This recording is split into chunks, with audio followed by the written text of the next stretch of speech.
musique à l'appui, le ministère de l'Intérieur tunisien diffuse ces images. Ce groupe de migrants est escorté en dehors du No Man's Land par la garde nationale.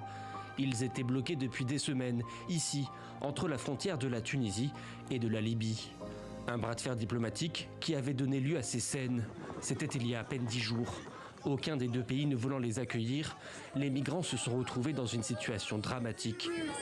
Sans eau ni nourriture, avec parfois des femmes enceintes et des enfants. S'il vous plaît, je supplie l'ONU de venir nous aider, de nous sortir d'ici, de venir nous sauver de cet endroit. Nous mourrons de minute en minute.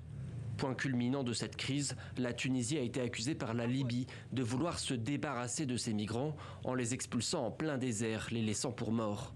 Le scandale a fait réagir l'ONU et poussé les deux pays à trouver un accord ce jeudi. 126 personnes devraient être envoyées dans des centres d'accueil dans le sud-est de la Tunisie. Les autres, environ 150 à 200 personnes, devraient être prises en charge par la Libye.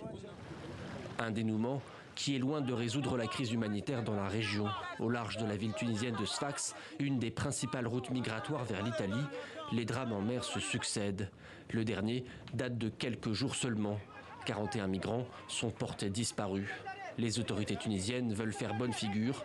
Des journalistes sont autorisés à suivre les opérations des gardes-côtes tunisiens, largement dépassés par l'ampleur du phénomène. Notre toute première priorité, c'est de sauver des vies humaines. Il n'y a aucun doute là-dessus. Vous avez vu, durant ces 24 heures, nous avons fait plusieurs opérations de sauvetage. Il y a eu 3 barques en panne, nous avons sauvé les voyageurs. Ces opérations ne sont pas faciles pour nous.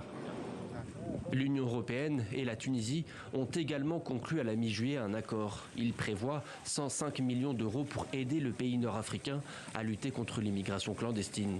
Le partenariat a été dénoncé par Amnesty International qui accuse l'Union européenne d'être complice des souffrances des migrants.